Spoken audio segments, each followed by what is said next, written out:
Hello. Good evening, you guys. I apologize. I'm on here pretty late, but I had some some things to do, but for my mom. But here, there, how you doing, Minister Jinjin? Coming to you tonight. Of course, you know it's a new month. It's Women's History Month.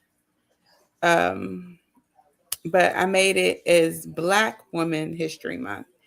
And so I'm coming forth to you tonight on someone that we don't, well, I'm going to say unknown women history that if anyone didn't know. But I'm coming to you tonight to present someone that I didn't know, but it came up on my computer.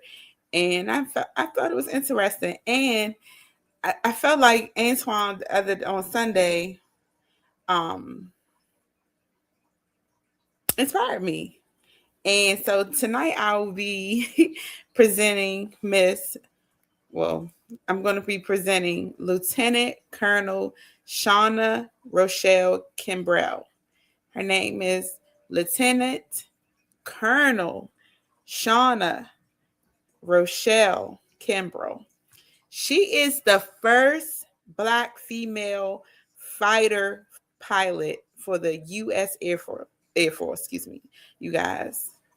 Can you believe that? The first U.S. first Black female fighter pilot for the Air Force. And that's not known, that's not known here. And so, excuse me. There we go. That's not really known. I'm just sorry reading this. Okay. Okay. Sorry, technical difficulties. So that's not really common.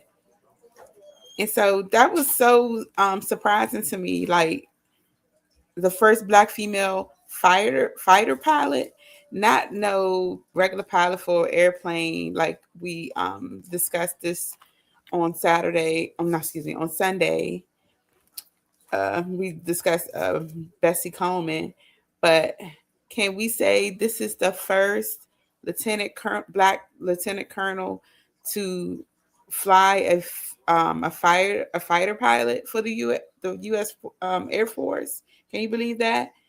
Um, so she was assigned to the 13th Fighter Quadrant in Mississauga, Japan.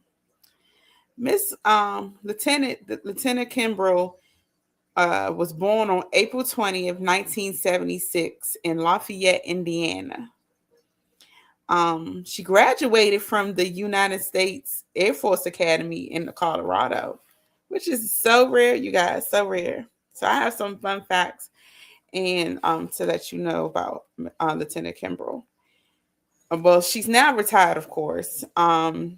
She dreamed of being this as a little girl, to be something like over the top. Like she knew she wanted to fly.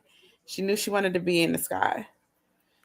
Um, and so she dreamt that she was going to be a pilot or be on somebody driving somebody's plane, helicopter, something. But she knew, and she kept to it. She kept to it.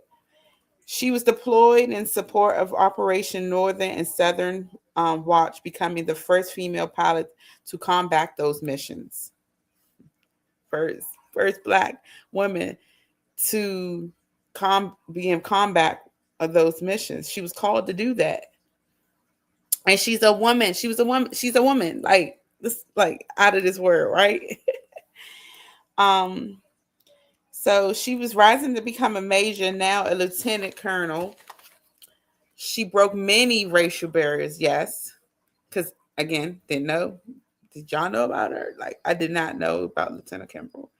Her parents were from Guyana. They were Guyanese. Then they became naturalized U.S. citizens by the time Lieutenant Kimbrough was born. When her parents moved to the U.S., her father earned a degree. Guess what he earned his college degree at, you guys? Howard University. Howard University. He went to Howard, and then he got his doctorate from Purdue University. With having both of those degrees, earned him a job offer in Parker, Ohio. And also I researched. They said that in the Kimbrough household, their parents were big on education. Like you, education took you far. Like if further you go in your education, further you will go in your career and what you want to be in life. And so she had three other siblings, but they education was everything to her parents. Um, as I said again, she dreamt that she was a little girl. She wanted to be a pilot. Um, she as a little girl, she wanted to be a pilot, and guess what she wanted to be at first? Because she knew she wanted to be in the sky. She definitely knew that, but she wanted to be an astronaut. This little girl had big dreams, right? But she accomplished those dreams, the being in the sky and being the first black colonel, first woman to be a fighter pilot for the U.S. Air Force. So she wrote a letter to NASA. Actually, she wrote a letter to NASA asking them how can she be an astronaut? What are the steps on becoming one, and how to apply for the program? After learning what it took to be an astronaut, she is stated that instead of that, she wanted to do something every day, like worthwhile. Like it. She wanted I guess, a thrill or whatnot, and so she wanted to. Instead, she wanted to go because being an astronaut, you go to the moon, as she put it. You go to the moon one time and you come back, and that's it. But being a fighter pilot, it was more interesting. She was battling for our country. Like she was fighting other countries and everything. And every day, instead of going to the moon, excuse me, then she started looking into flying jets. Yes, jets. And flying the firefighter, the flying the the fighters, excuse me. Um, in 1976, she gained admittance. Excuse me. I did not. Well, so women were in 1976. Women were allowed to apply to the U.S. Air Force pilot training program. So, but in 1993, they permitted her to train as a fighter pilot following the order of the U.S. Secretary of Defense. Yes, she was stationed in many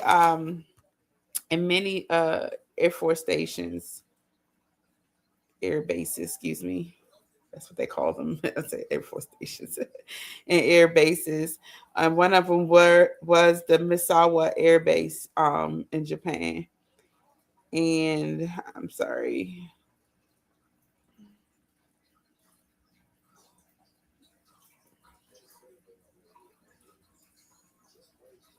So yes, it was Misawa Air Base. If I'm pronouncing it wrong, I do apologize.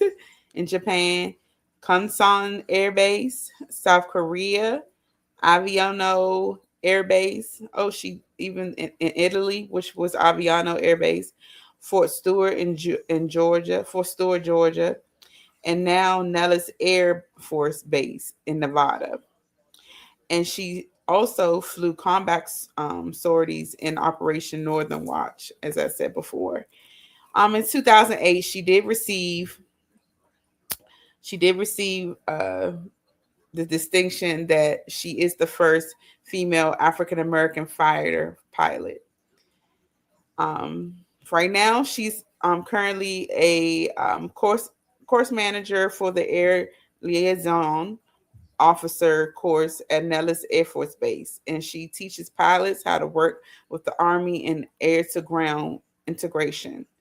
So even though she's retired, she's still helping young pilots and overcoming. And she goes around the country and speaks to children about how she got to being the first fighter pilot, and to how you can achieve your goal. Because again, she was a little girl, dreamt that she wanted to be a pilot. First, it was an astronaut, but it was the same dream. She wanted to be in the air.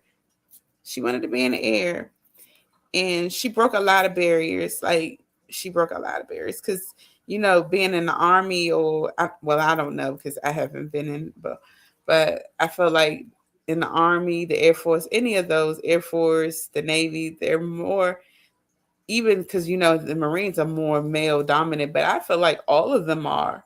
And Miss and Lieutenant Kimbrell broke that barrier for women, and she kept going. All the obstacles that she came about to her, she strived through. She researched. She knew what she wanted to do, and I just find this commendable because I never heard of this lieutenant before. Never heard that of a black female being a fighter pilot. And I just think that's so awesome and cool. And then we were just talking about pilots the other on Sunday. So, and how Bessie Coleman, was the first pilot, but she was barely recognized. And even with Lieutenant Campbell, she did stunt shows as well. Like, I guess to get her practice and everything. And so I guess that's a thing that you should do, like to do stunt shows. Because I never been to one of those air shows, but maybe one day I will go. But I just think that is so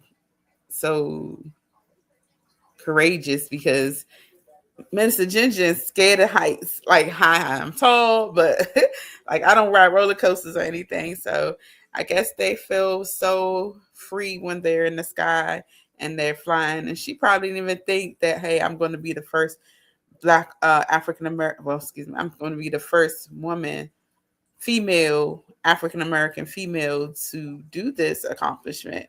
So I just think that is awesome, and I wanted to present this to you tonight on Miss.